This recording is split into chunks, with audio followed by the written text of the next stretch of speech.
الحمدللہ وکفا وسلام علی عبادہ الذین اصطفیٰ اما بعد فاعوذ باللہ من الشیطان الرجیم بسم اللہ الرحمن الرحیم رب اشرح لی صدری ویسر لی امری واحلل عقدۃ من لسانی یفقہوا قولی صدق اللہ العظیم۔ معزز خواتین و حضرات، جب سے سوشل میڈیا اس پوری ہماری زندگی کے اندر دخل انداز ہوا ہے، بہت سارے لوگوں نے یوں سمجھا کہ جیسے یہ ایک ایسا راستہ ہے جس راستے کے اندر ہم جو کچھ بھی کر گزریں گے کبھی اس پہ پکڑائی نہیں دیں گے،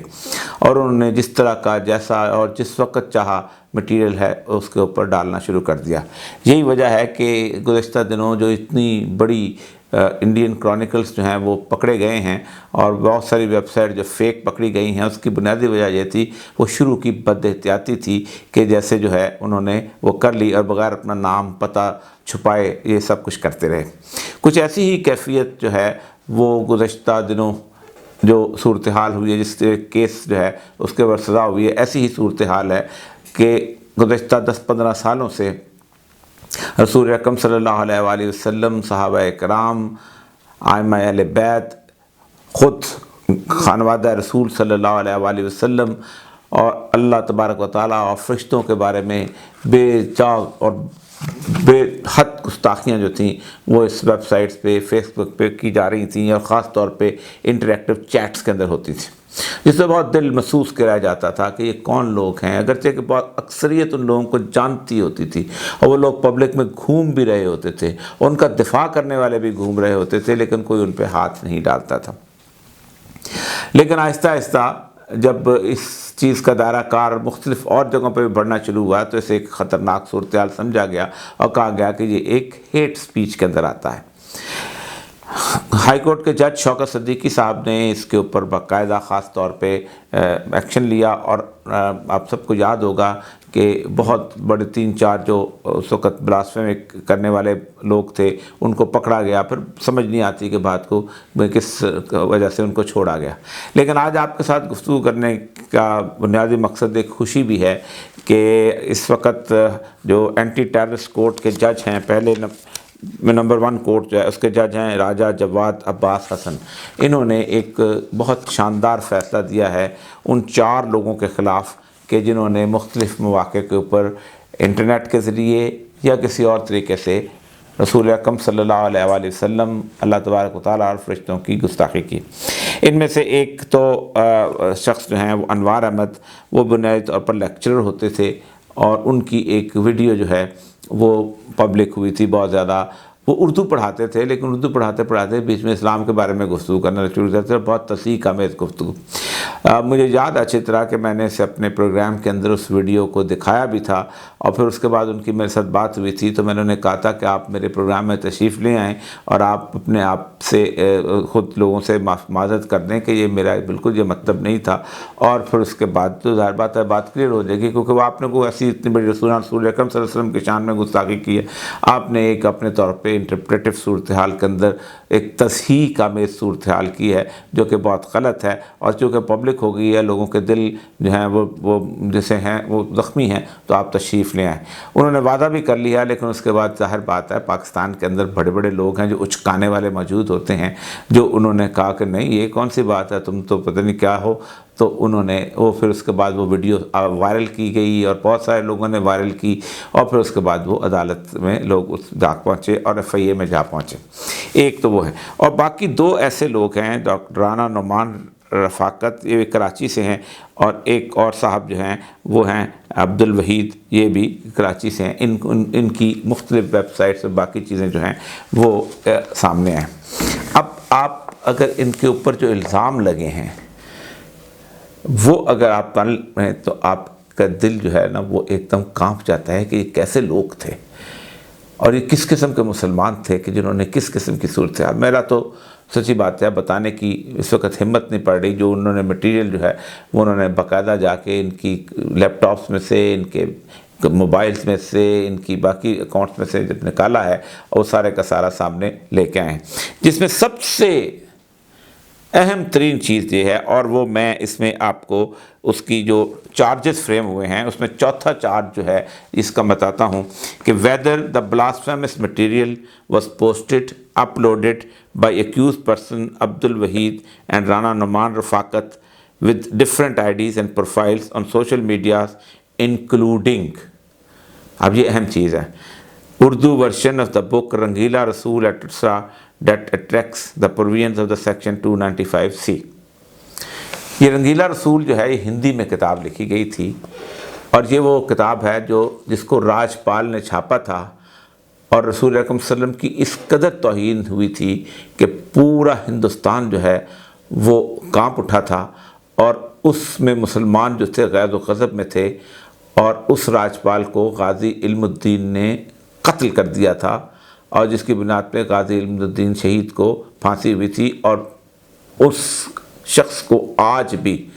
مسلمان جو ہیں جس عقیدت و احترام کے ساتھ اس کا نام لیتے ہیں, اس کا تصور نہیں کر سکتے. اس کو میاں والی میں ایک پھانسی دے دی گئی تھی اور اس کو چھپا دیا گیا تھا. پھر علامہ اقبال اور باقی لوگ جو تھے انہوں نے اپنی ذمہ داری پر 1 مہینے کے بعد اس کا جسد خاکی کو یہاں لے کے آئے تھے, اور جسد خاکی سلامت تھا, اور اس جسد خاکی کو پھر انہوں نے یہاں پر دفن کیا تھا. اور لاہور کے بہت بڑے جنازوں میں سے ایک جنازہ جو تھا وہ غازی علم الدین شہید کا جنازہ بھی تھا. وہ کتاب جس کے بارے میں پورے برصغیر پاک و ہند کے اندر متفق بات تھی کہ اس کتاب میں توہین ہوئی ہے, اور اس کتاب کو دوبارہ جب پبلشر لاہور والے نے چھاپا تو انہوں نے اس کو قتل کر دیا. ان لوگوں نے اس ہندی کتاب کا اردو ترجمہ کیا اور پھر اس اردو ترجمے کو اپنی ویب سائٹ پر اپلوڈ کیا. اب ان میں سے پروفیسر انوار کو تو 10 سال کی سزا ہوئی ہے, جو باقی 3 ہیں ان کو سزائے موت دی گئی ہے, اور یہ تینوں جو ہیں ان کے بارے میں تفصیل سے. اب اس کے اندر سب سے بڑی بات, ہمارے کچھ دوست ہیں آج کل سوشل میڈیا کے, اور خاص طور پر جو نہیں بلکہ پکے میڈیا کے, انہوں نے کہا ہے یہ 56 پیج کا فیصلہ ہم نے پڑھا ہے. مبشر زادی صاحب نے اس میں بات کی ہے کہ یہ تو مجھے بالکل ایسے ہی لگا ہے کہ جیسے ایک جذباتی سا فیصلہ ہے. ظاہر بات ہے جذباتیت اپنی جگہ, لیکن اس کے فیصلے کے, میں چونکہ ایک لا گریجویٹ ہوں اور میں ہائی کورٹ کا پریکٹسنگ لائر بھی ہوں, میرے پاس ہائی کورٹ کا لائسنس ہے, اور میں نے تقریباً 10 سال ایک presiding officer of the court کے حیثیت سے, میجسٹریٹ فرسٹ کلاس کے حیثیت سے, ڈسٹرکٹ میجسٹریٹ اور سب ڈویژنل میجسٹریٹ کے طور پر گزارے ہیں. اس لیے میں قانون کم از کم مبشر زادی صاحب سے زیادہ جانتا ہوں. یہ پورا کا پورا انہوں نے جو اس میں پروسیکیوشنز کے حوالے سے یہ سارا کو سارا نکالا ہے. پہلے تو انہوں نے دیکھا ہے کہ یہ جو سوشل میڈیا کا ریسنٹ کرائم ہے, اس کرائم کو ڈھونڈنے کے لیے کون کون سی طریقے کا استعمال کی جاتے ہیں, ایکسس ڈیٹا کیسے لیا جاتا ہے, ڈیٹا کی اوتھینٹسٹی کیسے ڈٹرمن کی جاتی ہے, وہ سارے کا سارا مٹیریل دیا, اس مٹیریل کی بنیاد کے اوپر کیسے ہم آگے بڑھ سکتے ہیں. یہاں تک کہ انہوں نے the mammoth increase in the crimes connected with or through the internet and the computers has necessitated a growing need for computer forensics or digital forensics. اس میں انہوں نے کہا کہ انہوں نے باقاعدہ ڈیجیٹل اور کمپیوٹر فورینسک کو کیا ہے, اور اس کے بعد جو گواہ پیش ہوئے ہیں وہ بھی انہوں نے اپنے بیٹا کسی نے پیش کیا ہے, کسی نے کوئی اور پیش کیا. تو یہ ایک تو انہوں نے forensic analysis as per forensic analysis report produce before the court. اب یہ فورینسک انالیسس جب پیش ہوتا ہے تو آپ ریپ کی سزا دے دیتے ہو, آپ مجرم کو ہر طرح کی جو بھی سزا کہتے ہیں, ایویڈنس کی کیا ضرورت ہے, آپ ریپ کی سزا. یہاں آپ چونکہ سید الانبیاء صلی اللہ علیہ وسلم کی توہین ہوئی ہے تو یہاں آپ کو فورینسک انالیسس میں آپ کہتے ہیں کہ یہ تو ایک جذباتی قسم کا فیصلہ ہے. اس کی بنیاد کے اوپر انہوں نے باقاعدہ اس کو سزا سنائی ہے, اور کورٹ نے اس میں all the above named 3 accused persons, Nasir Ahmed, Abdul Wahid Anwar, are also convicted under section 7 of anti-terrorism and sentenced of 5 years imprisonment. اس میں ایک تو یہ ہے, اور دوسرا انہوں نے ایک تو ان کا اینٹی ٹیررزم, ظاہر بات ہے یہ ٹیررسٹ ایکٹ تھا کہ لوگوں کے اندر اس طرح کی صورتحال پیدا کرنا, اور دوسرا انہوں نے انہیں پھانسی کی سزا جو ہے وہ دی ہے, اور ساتھ ساتھ جرمانہ بھی کیا. دیکھنے کی بات یہ ہے, اب اس کے اوپر گفتگو شروع ہوگی, اور گفتگو شروع ہوگی, اور جو آج انہوں نے اس کا جو ہے وہ ایک بنیاد بھی ڈال دی ہے کہ جناب یہ تو ہائی کورٹ میں جا کے چھٹ جائیں گے, اور ہائی کورٹ تو ہمیشہ سے چھٹتے رہے ہیں. پہلی بات تو یہ ہے اس حد تک سفیشینٹ ایویڈنس ہے, اس حد تک سفیشینٹ ایویڈنس ہے کہ ہائی کورٹ کے اندر میں نہیں سمجھتا اگر سین ججز وہاں موجود ہوں تو ان کا چھٹنا بنتا ہے. اور اگر یہ چھٹتے ہیں تو اس کا مطلب یہ ہے کہ ہم بنیادی طور پر کسی پریشر میں ان کو چھوڑ رہے ہیں. اور یہ پریشر کہاں سے کریٹ ہوگا؟ یہ پریشر سوشل میڈیا سے کریٹ ہوگا. یہ پریشر ان لوگوں سے کریٹ ہوگا جو چاہتے ہیں کہ وہ لوگ رسول اکرم صلی اللہ علیہ وسلم کی جو توہین کرتے ہیں ان کو ویسے ہی ہم ایک آزادی اظہار کی رائے کے چکر میں ہم ان کو بچاتے چلے جائیں. ایک چھوٹی سی بات آپ کرتا ہے کوئی شخص کسی محلے سے تو ہیٹ سپیچ کے اندر آپ پوری دنیا ان کو پکڑ لیتی ہے. ان کے پاسپورٹ کینسل ہو جاتے ہیں, ان کے ویزاز کینسل ہو جاتے ہیں, ان کے بارے میں کہا جاتا ہے کہ یہ شخص وہ ہے کہ جس کو اتنے سالوں کے لیے بند کرنا چاہیے. اس ہیٹ سپیچ کی بنیاد کے اوپر آپ نے سارے کا سارا جو ہے نیشنل ایکشن پلان ترتیب دیا. اس کا مطلب ہے کہ جو شخص ان لوگوں کا ساتھ دیتا ہے وہ ہیٹ سپیچ کو سپورٹ کرتا ہے. اور اگر اس معاملے کو لیگل چلنے دیں, ہم نے کسی طور پر اس معاملے کو اپنے طور پر نہیں لوگوں کے سامنے پیش کیا کہ بھائی جب تک کیس چلتا رہا ہم عدالت کے فیصلے کا انتظار کرتے رہے اور پھر اگلی عدالت میں بھی جائیں گے. یہی ہم نے ایک زمانے کے اندر ممتاز قادری کے بارے میں کہا تھا. ہم نے ہر عدالت کا انتظار کیا, آخری فیصلے تک کا انتظار کیا, آخری اپیل تک کا انتظار کیا, اور جتنی سکون سے, جتنے اطمینان سے اور جتنے امن سے ممتاز قادری کا جنازہ ہوا ہے, پاکستان کی تاریخ میں اتنا بڑا جنازہ اتنا پرامن نہیں ہو سکتا. تو یاد رکھیں, اس آگ سے کھیلنے کی کوشش مت کریں. یہ ایک پروون کیس ہے by all standards of law. میں ایک قانون کے طالب علم کی حیثیت سے بات کرنا, by all standards of law